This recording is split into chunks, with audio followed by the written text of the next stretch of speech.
Okay, good morning, everybody. Can everybody hear me? Yep. Yes. Okay, good. I think we've had a pretty good convention with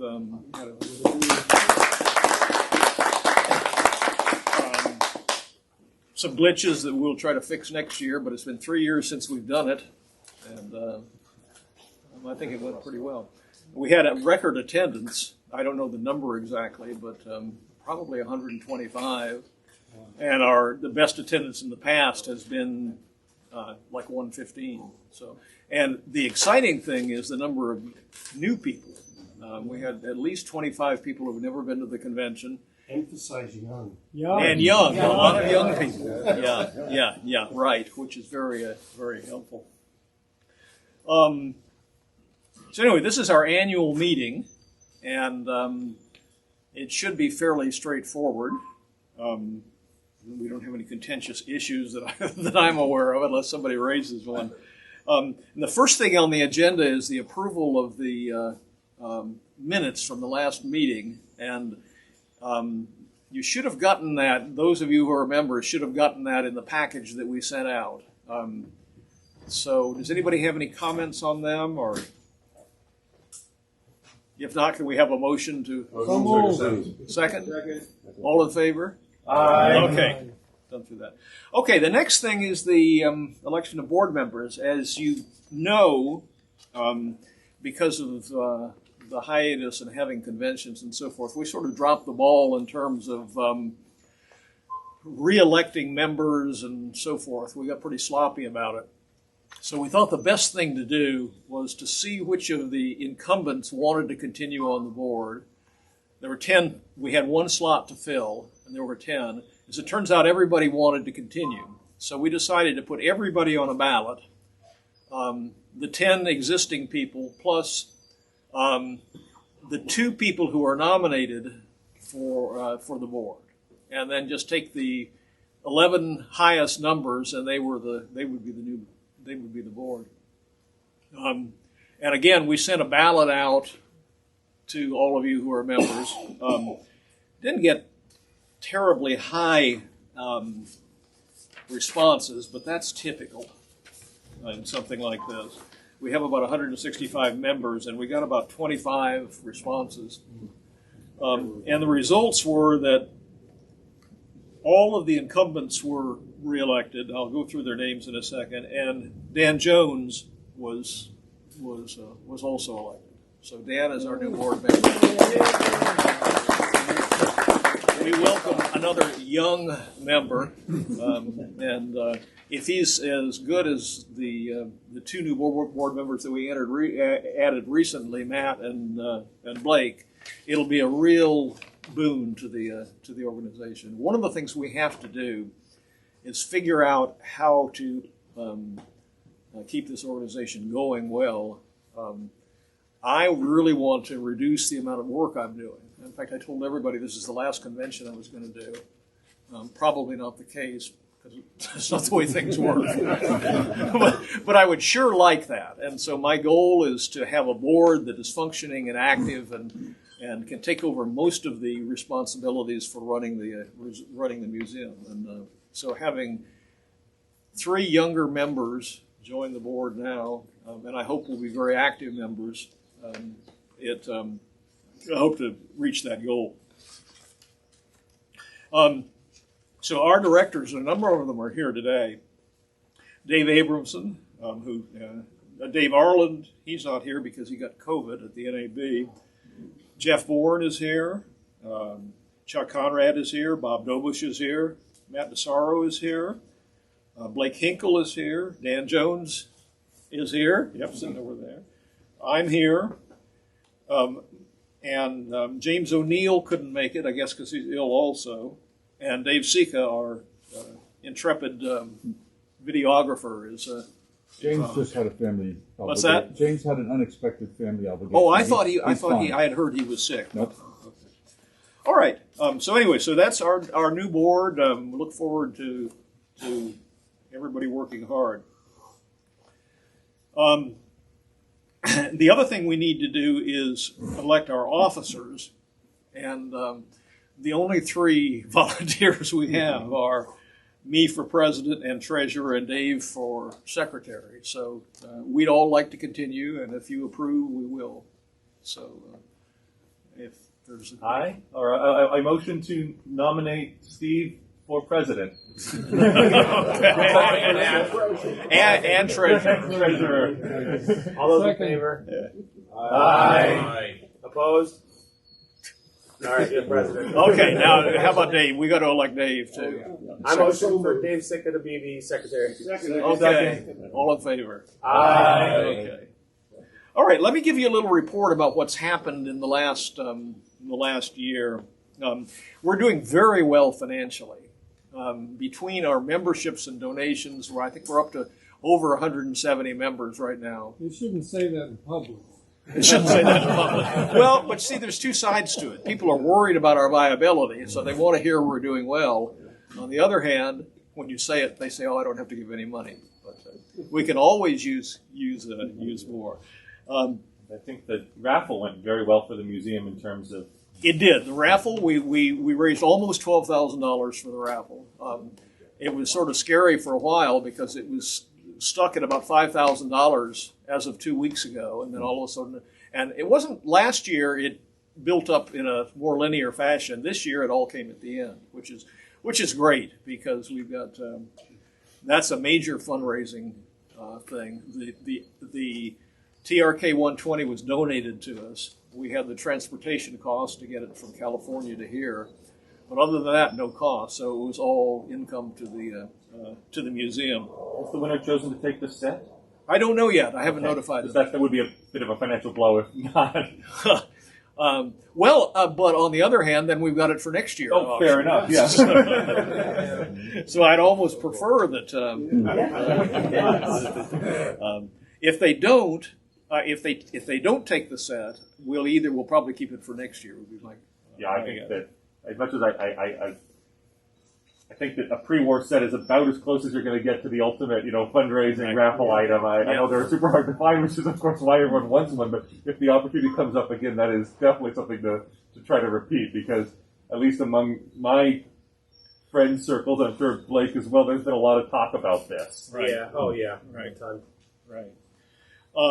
And our other sources of income are the memberships, donations. We get a substantial amount in donations, both from people coming through the museum and from people mailing in or emailing us donations. We sell a pretty large number of CRTs. We have, as you can see, we got them everywhere. We have a storage locker full of them too. And we sell a bunch of them. And Bob Dobush is our guy for packing them up and shipping them, and we appreciate his work on that. Are we getting any donations of more CRTs, or is it just we haven't recently. We got 2 big batches. And now lately we just got a couple at a time. A couple at a time, yeah, that come in. But we still have you can see if anybody wants, you can see the lists on the wall. We still got a ton of tubes. Unfortunately, the most popular ones go first. Yeah. But there's still a lot of good.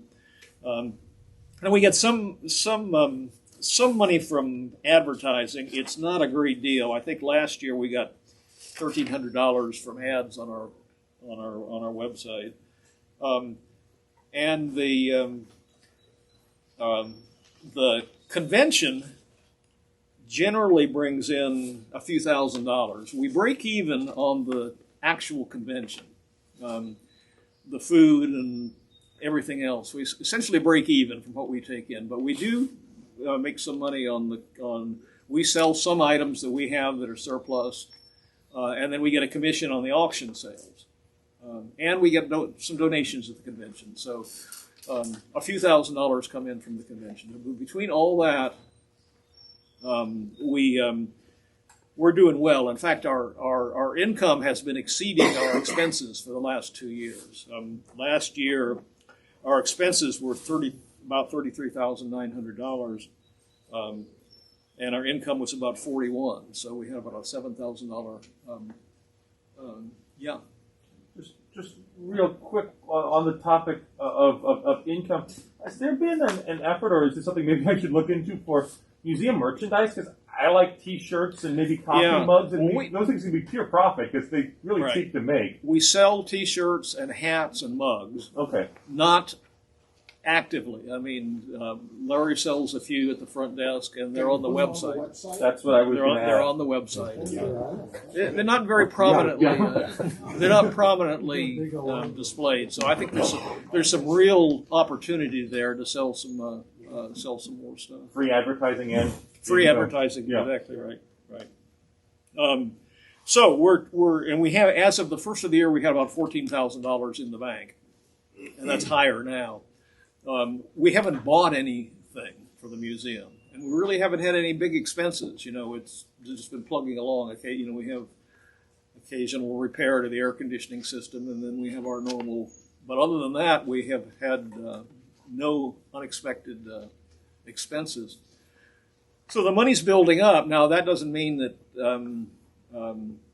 there are plenty of things to do with it. There are opportunities to buy things. We just haven't done it in the last few years. If something comes up for sale, of course, it gets harder and harder with our collection to find anything that's of interest. The premier collection in the world. Probably I know, and most of the stuff that we don't have is in museums already. I think it'd be interesting too, maybe to say to this point too, Steve. We've discussed in the past, at least privately, maybe doing something with the Philco Predicta, as far as maybe doing like a display with that. Yes. I have a lot of really good sets personally that I put on loan. I have other collectors that I could get some good merchandising and stuff put on loan. Yep. That may be something. I know Dan. I could get him hoodwinked into getting some people would go nuts for that. Our plan is to take this area right here, where all these CRTs are stored. And turn that into a display. Extend that room right there is the European area. Extend that back this way so it's tied into the CRT rebuilding room, and make that a display with signs showing how you rebuild a CRT, and then make this area a Predicta space. Have you ever thought of doing a display of heat kit television sets? Well, that's a possibility. Our problem, though, is the space. We're just very limited on space. Now, it may make sense, and I'm sure it does make sense, to sort of take some of the things that we have and had on the floor for years, take them out and replace them with newer stuff. We just haven't gotten around to doing it. Or maybe make that area kind of a special exhibit. A special exhibit that's a rotating thing. From Predicta, we get a bunch of collectors that are willing to bring in sets and loan them for a couple of years, and then we clear those out, and then we do heat kit. An expo area is a good idea. Yeah. I mean, it would engage with you could engage collectors that way too. I think that's a great idea. And you can get repeat visitors because, there's something new. Something new, exactly right. One of the suggestions I heard, I'm sorry for not remembering who originally suggested this, but I thought it was a brilliant idea, was putting orange, this new this year, sign on each one. I think that's a great idea. Part of, again, trying to bring people in with new things. Yeah, that would be easy to do. Just to have, we can make the sign a different color and have new this year on it, and that's easy to do. But we're going to have organized at some point. I've talked to Blake about this, a work weekend to get people here to build this. It's not rocket science. I'm sure the whole thing can be built in a weekend. And once we have the display space, then I think the idea of having a rotating exhibit, and we can publicize it. I should mention, going back to the attendance at the convention, one of the driving forces, and the reason for all these new people, I think, is the monthly online meeting. There are people in there that didn't know we existed. Still a lot of people we don't know that we've existed. So I think that's brought a lot of new people in. And one of the things that we've noticed is that their tastes in TV are different from what our traditional tastes have been. I mean, they get excited about 90s. Oh, yeah. Which I think all look the same. But see the prices of Trinitrons on eBay. There's a Facebook group, Love and Restoration of TVs. I'm sure a lot of people who know it. I mean, they're looking at everything on there from '70s stuff. I mean, it's they like a lot of new stuff anymore. Yeah. Like some of these '60s sets that that kind of like you narrow and have the bubbly. They like a lot of like the retro look. They're liking a lot of that. Right. And some of those sets are going for good money on right too. Right. So. And that's a real change, and we probably ought to adapt to it. Yeah. And reduce the amount of, because we have nothing past 1960 really in the collection. It's all focused on the earlier stuff. So that's something that we need to work on. The other thing, the motion picture industry, and especially streaming with the pandemic, they're starting to put some of the older sets in some of those series, like Marvelous Mrs. Maisel. Right. Have a Phil Cole predicted this past season and had an old RCA 100 season. Yeah. But occasionally, I think you said in the past, you're contacted by some of the producers. Yeah. We probably 2 or 3 times a year we have somebody that wants to rent a set, and we've done that. Now we haven't actively promoted it, and I think we probably should. Yeah, if you could get on Hollywood or New York, a lot of productions are done in New York now, and right. Toronto, Canada, of course. And if you could get on that list, and they can contact you, because some of the sets in past years, it looked like they were just making cardboard cutouts to simulate it, because they didn't get the real thing. So. And again, we'd have to be very careful that contract there, them paying for damages. I don't want to see some of these very historic sets getting all banged up. We want to have a rock solid buyer's purchase order rental agreement type of a deal. But Larry Whitlock in Dallas has told me he's rented out a lot of his stuff to Texas Productions. I think he rented one to the JFK Robert Stone's the movie JFK.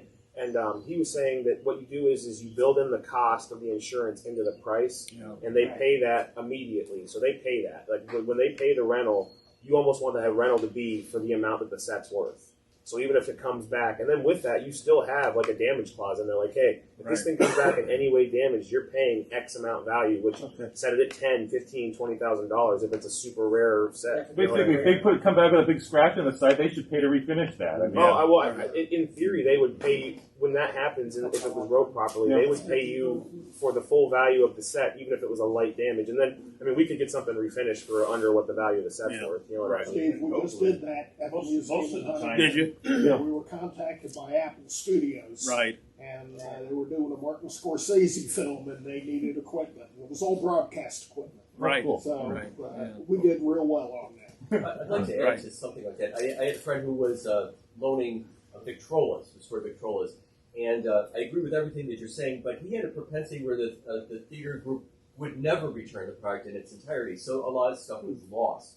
So although it's great to insure it, to make sure it's repaired or on the way back, please be careful that the stuff is returned. Yeah. Right. That's a good point. The knobs, all that. It would have to come back. There'd be a little bit of a process to it, but you make it equitable enough where you want to do it. You know what I mean? You could also have somebody from here be a consultant on the set while they're filming it. They don't like that. Well, sometimes you can talk them into it, and then that way you're traveling with the set, and you're supervising the production. Right. They'll think twice before they get careless. I think it sort of depends upon how valuable the item is. Yeah. Pre-war, you want to have somebody with you. Yeah, we had probably our most famous rental was of the Western Empire State. That was in Boardwalk Empire in the last show, and HBO paid for, and of course HBO is used to doing this, so they have good contracts. They have the whole thing set up already. How did they find out about it? How did they contacted us? Probably online. They did their research, frankly, probably. That's right. They probably find it on the website. Exactly right. Right. Yeah, because we certainly already advertised it. And they pay the shipping.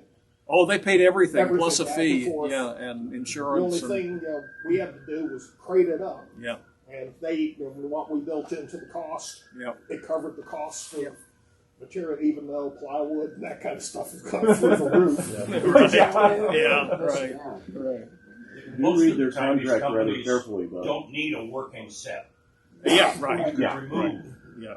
They did want the turn to spin. And they'll be happy because they're going to match the video in anyway, or the film. Dave, that brings a good segue, though, too. I wanted to bring up as well, I think that we should engage more as far as getting members that are obviously capable to do more restorations of the sets we have in the museum. That could really go a long way for engagement for a lot of the collectors here, I think, as well, just because 50-60% of the guys don't even get off on buying them; they get off on fixing them. You know what I mean? Yeah. It's like we engaging with that as well as the sales would help kind of bring in more, I think, as well. So I'm willing to take the lead on that as well, but I'd like to try and spearhead something via the website as well, where we kind of promote that and engage significantly more. One of the things this museum has to offer that others don't is the sets work. And I mean, obviously, this is old stuff. It quits working, but walking around today, it is sort of unfortunate how few of the working displays, at least before all the good work, for this convention, were working. And obviously, we'd want to have. I mean, I think I'll say it, but it almost goes without saying that there would probably need to be board approval on like the high ticket items we have in there. Yeah. There's a lot of black and white stuff we have that we could really get out to get. I mean, the portables as well. Some of that stuff we could really get it out there, get it working. These guys would love to do it. You know what I mean? Right. Yeah, I think it'd be a great way to share the knowledge too. And teach people. I mean, you could start. People really don't know. You always say start with an All-American 5 radio, and the equivalent TV would be, one of the electrostatic, one of those little sets. But it'd be a great way to share the knowledge, because, that's not out there on these tube sets, and helping, share that will help. I think engagement's important, but we also want to be careful as far as, I don't know if it's necessarily good to let a museum set be someone's first television restoration. No. In the same token, I think it's important that if someone has shown aptitude and ability, it's important to engage with that. And especially, we have a lot of sets that I think, I'm not saying we obviously don't want anything bad to happen to them at all, but there's levels to what we have in there, and we could really keep some people engaged, and I think it would be, if we have some bad runs of it, then we quit doing it. You know what I mean? The VT-71, that we have on display in the 40s section. That's a historic set, an iconic set. I've always thought that should work, because it's just one of the iconic ones that, and why doesn't it? Well, just because no one's ever bothered to do it. There's no good reason. Right. You know what? You should restore it. Now, we did have, at our last convention, we did have 3 people take sets, and they returned them. Because of the pandemic, of course, everything was in limbo, but we got 3 sets. I still have mine. You still have yours? TC9 or Motorola. Right. So we've done that in the past, and it's sort of in a way you have nothing to lose with a bunch of these sets, because if somebody, attempts to restore it and they're unsuccessful, it didn't work before.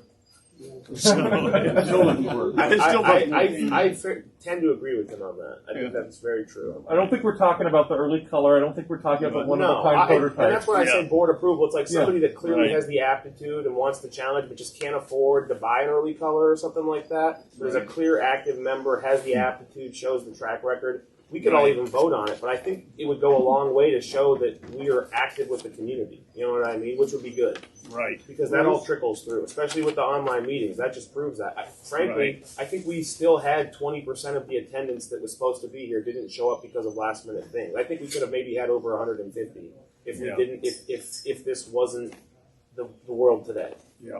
Right. Yeah, Bruce. I'm a newbie to restoration, but what I would like to see at a future convention would be maybe a half-a-day workshop, maybe even extend the convention from just Saturday itself to maybe include activities on Friday, have a half-a-day restoration session. People that are new to restoration come in, sign up for this session. Someone take a set and go step by step through diagnosis, basic restoration, get it working by the end of the session. We have had restoration workshops at past conventions, and it's a great idea. We just this year didn't have the time to. We got to have willing volunteers, and then we also would have to make sure we tabled off the space. But I think it's a good idea. Yeah, agreed. Our local radio club does that about once a year. It's always a big hit. People want to see this done. I will say caution.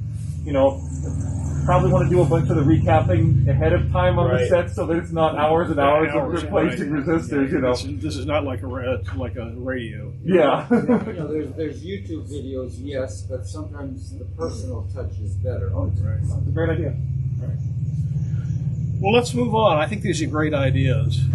Let's move on to equipment donations. We had about $20,000 worth of stuff donated this year. The most significant things are the the TRK 120, and the same guy, estate of the same person, donated the RCA 648 PTK, a nice one to replace the one we had on display, and also the 630 TCS, which is a really nice set. Those are the most significant donations. Now, this year we just got a donation of a TRK 5, which is on its way here. It has some water damage. It was in a basement that flooded, so it's got some water damage in the bottom 3 inches of the cabinet. But a good cabinet guy can fix that fairly easily. So I'm not sure what we're going to do with it. I don't know if we have a cabinet guy. I'm sure that we have probably connections, but I have a connection. I'm sure we could find. We used to have a great guy. There's a guy in Indianapolis that does just absolutely show-stopping work. Yeah. He has resume, portfolio, all that. And I'm bringing in my CTC7 Grenoble to refinish the cabinet for me. He's going to make it look like a museum piece. Okay. So well, let me give me the information. Yes. We have a TRK 5 on display. Do we want a second one, or do we want to raffle this one? No, I see. That's what I don't know what we'll do with it. I mean, having 2 pre-war sets in one raffle is probably not a good idea. Now, if he takes the set, then I would think we get it restored, and that's the prize next year. If he doesn't take the set, then maybe I've gotten several people to say they're interested in buying it. I don't know what sort of price, but I have 2 raffles.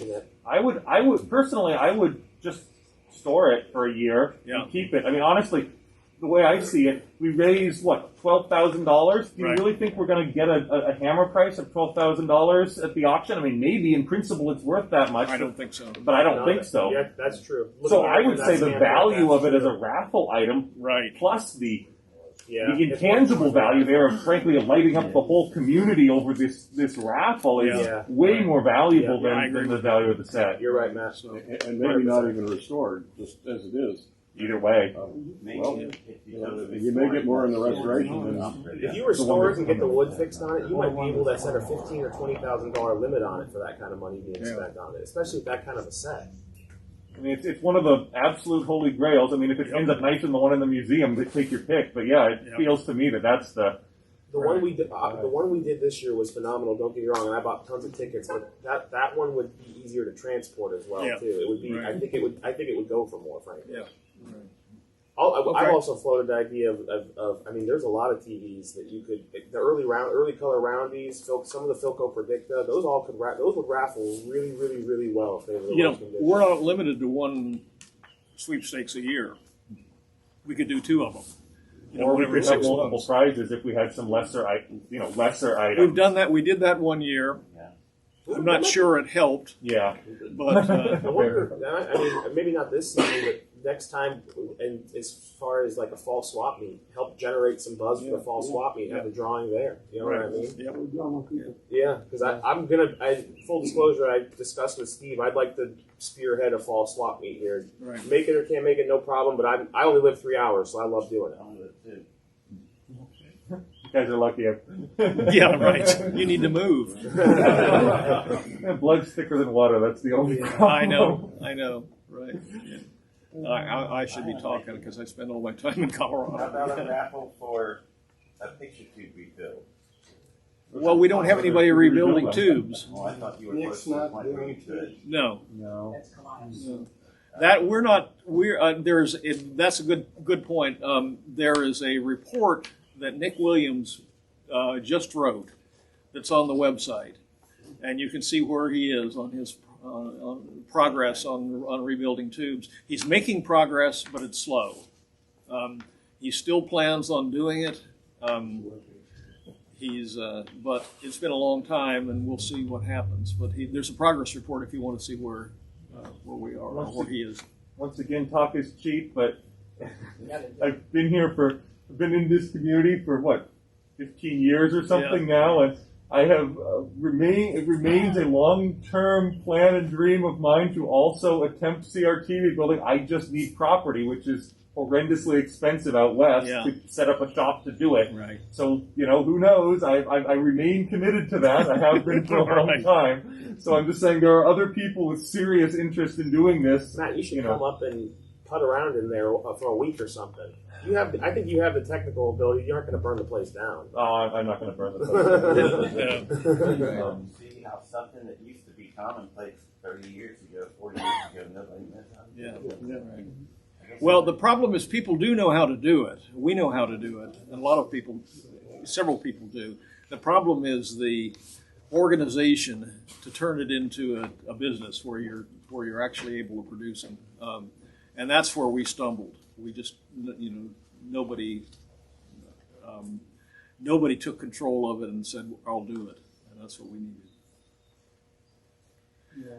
Okay, the final thing on my list is I wanted to mention the issues we had with the fire department here. They came through last year and with a very substantial list of stuff they were unhappy with. Bob handled it for us very nicely. And most of it was electrical. We had a lot of non-code electrical wiring in the work we had done here. So it required replacing the cables and outlets and everything like that. And Larry did that with me directing him from Colorado. It was fairly extensive, but it was all done, came back, and it passed.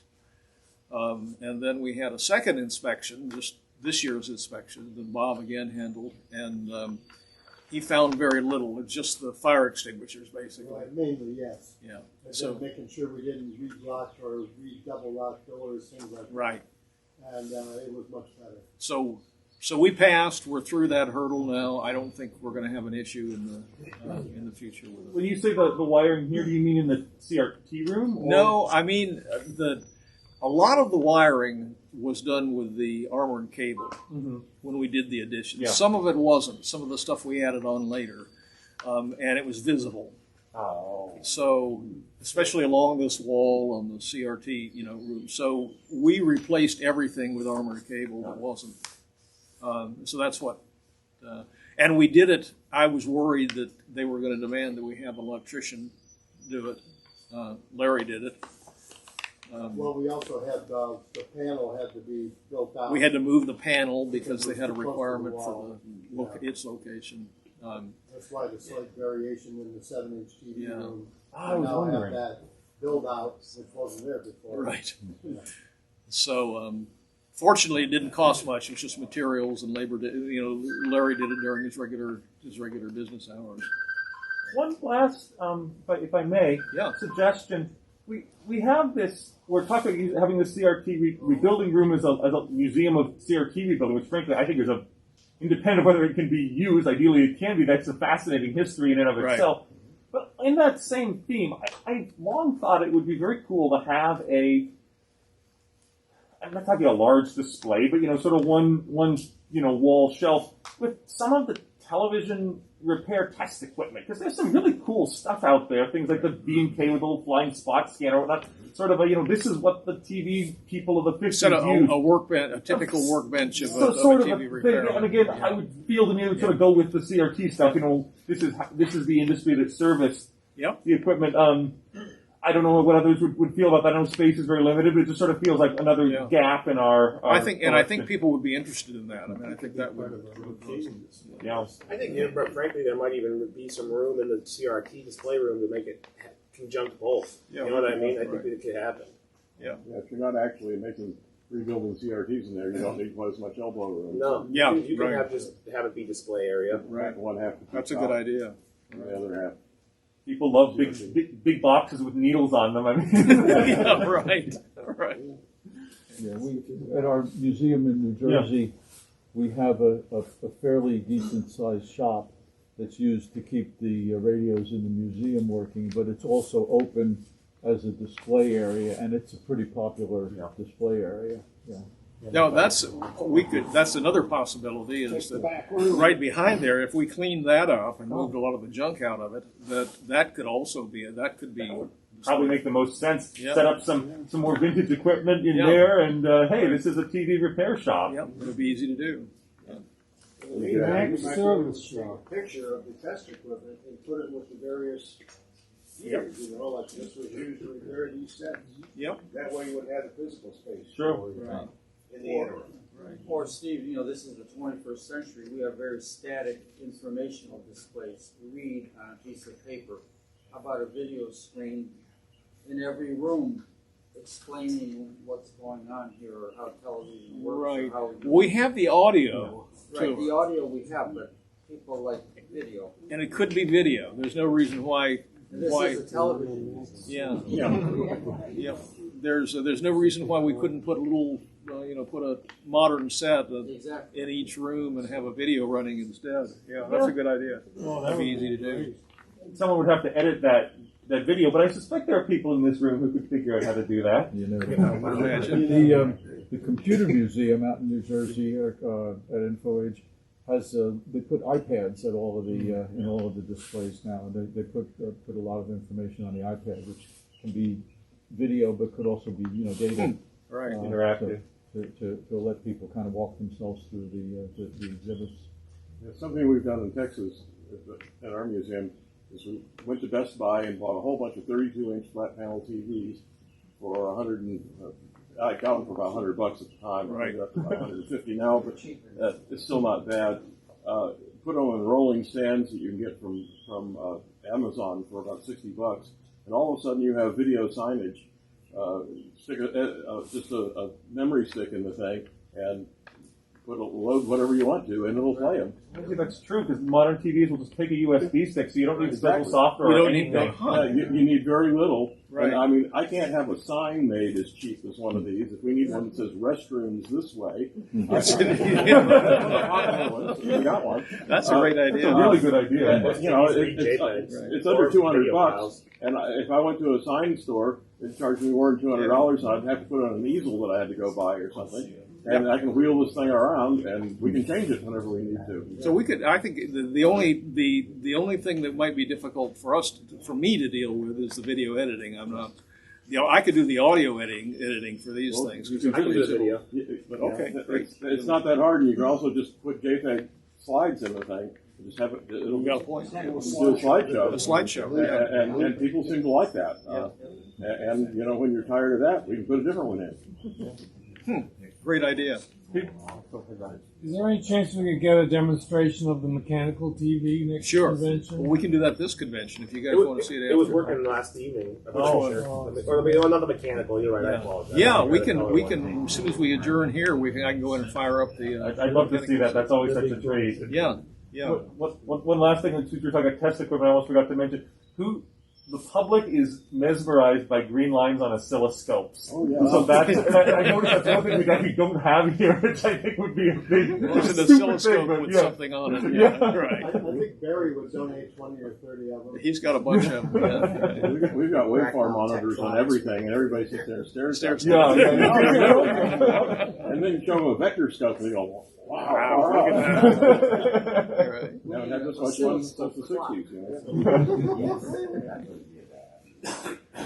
All right. Well, anything else? Anybody wants? I had one question. Several years ago, you were approached by, I think, City of Hilliard and maybe a development or contractor about buying the whole works out and 100% replacement. New building, new land. Well, I was approached by an architect that was pushing this plan. And I have no idea how, and the plan was to develop an area over by the fairgrounds, which is about a mile from here. Good location. That the Northwest Historical Society is already there, with some old buildings and stuff like that. And he was pushing the city to develop that as a center that included a venue for, conventions and things like that. And I don't know to what extent he had the support of the city. He said they had to raise the money to do it, and they were looking for private partners to do it, and so forth. And so we talked fairly extensively about what, he came through here and then drew up a rough plan of what we need in terms of space and where it would go and so forth. And the idea would be, as you said, to build a facility that was actually bigger than this, brand new, obviously. Wow. and then the city would own this. It doesn't have, the building doesn't have a huge. I think the building is probably valued at maybe $300,000. And this would be, they'd sell it to a developer to do something with it, because they eventually want to get all this commercial stuff out of this this area and turn it into multi-use, retail and condos and things like that. Yeah, that's their long-term goal for here. But nothing's happened on it, and I sort of think I haven't heard a thing since the original, since he originally talked to me. And then I recently saw that they started they're working on a new big recreation center back this. It's a multi-million-dollar project. So my guess is that it might happen in 20 years, but it's not imminent. But they may call tomorrow and say, okay. Oh. Which would be nice. A free new facility. I don't think anyone here would vote no to that. But no, well, we'd have to be careful, as several people have pointed out, with what sort of contract we had. We don't want to be in a position where we have a lease where we get kicked out after 5 years. Or the city exerts control over. There have been horror stories of museum, the what's that? Electronic Communications Museum up at Baltimore Airport. Yeah, they're getting kicked out. Yeah, and there's another one where they didn't own the land and property they were on. Yeah, there was a pretty good. The big thing. There was a good one in Dallas that had the same thing. Same thing. I've heard lots of horror stories. Bob has one of I still get calls. They've been shut for 30 years, I guess. We get calls all the time going, do you have Uncle Harry's TV that was loaned? Right. Well, if we get to that point, then obviously we'll, but get legal help and have everybody discuss what we can do to protect it. So just to be clear, do we own this land now? We own it now. Okay. Yeah. So I thought. They wanted the property, so they said everything he had was hazardous, so they condemned the place. Yeah. We don't want nothing like that to happen. Right. Yeah, because Chuck owns the land under his museum. We own the land under the one that's in Huntington. So, right. We can't be from that. Yeah, the same with us. AWE did the same thing. They, after the Perrin Foundation and so many other ones got kicked out, that was the first thing. Right. That's usually what eminent domain. Yeah. Some deal with the land. Yeah. Well, in principle, with eminent domain, they have to pay you the value, which typically in that case becomes quite significant. Well, it depends. I mean, you might have a grandfather deal. The one that was in Dallas was originally in the downtown area behind the Texas School Book Depository building, which is where and a developer named Trammell Crow decided they want to turn all that area, which is a warehouse district, into an entertainment district. They call it the West End now. And it's restaurants and bars and clubs and things like that. And he gave these people free use. He had some film studios out in Irving, Texas, which is a suburb, and they had a lot of vacancy in there. So he gave them space for free if they would move. And they were paying rent on the building downtown. Yeah. But real low rent. Everything was great until Trammell Crow sold the film studios. A guy named Christian, who did not live up to his last name. And I'd had dealings with him before, so I knew this was a problem. And he booted them out. Well, he didn't boot them out. He started charging rent, which they could not pay. It was very expensive real estate. And then he foreclosed on them, and he sold all their stuff. Had a big garage sale one Saturday that I didn't know about. Yeah. Well, it's have to have full ownership. It's and that's something I think that we'd have to have legal help to figure out how to protect ourselves. Yeah. You got to be real careful, Yeah. All right. Okay. Anything else, or shall we adjourn? A small one. Have you ever looked into the grants or grant writing to help us?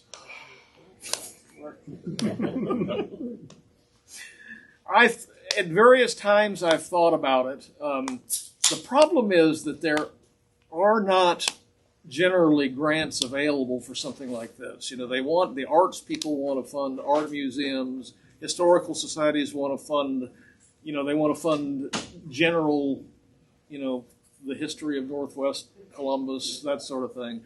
But this is so specific that I don't think we're going to find grants from public, governments.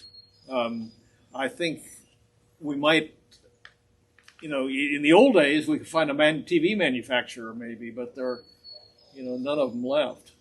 Exactly. So, I don't. I've looked at it just superficially. If someone wanted to take it on as a project to investigate it more thoroughly, I think that would be great. Well, grants are part of the problem with the DLA. Accepting those grants comes with strings. With strings. Yeah, and that was part of the problem we have now. Right. What kind of string? What did we get with a foreign TV manufacturer? How the money is spent and where and who. Yeah. Well, for instance, Zenith right now, whoever owns them now, LG. Okay, there's a warehouse in Chicago that has all of Zenith's rare stuff. That had it. It's probably all now in South Korea in people's executives' homes. It's still in Chicago. But it's still in Chicago, Yeah, and I've been trying for years. Set, Commander McDonald's mother's Stratosphere, it's still sitting in the warehouse. And they have some super rare stuff there. And I have had several people have contacted me and said they thought they could, maybe get some of it on loan, and nothing's ever come of it. We got it at the Archie meet one year for a special display. Yeah. And unbelievable equipment. Yeah. Right. I've got pictures of it somewhere. Right. Okay. Motion for adjournment? So moved. Second. All in favor? Aye. Okay, I'm going to go fire up mechanical sets if you guys want to take a look.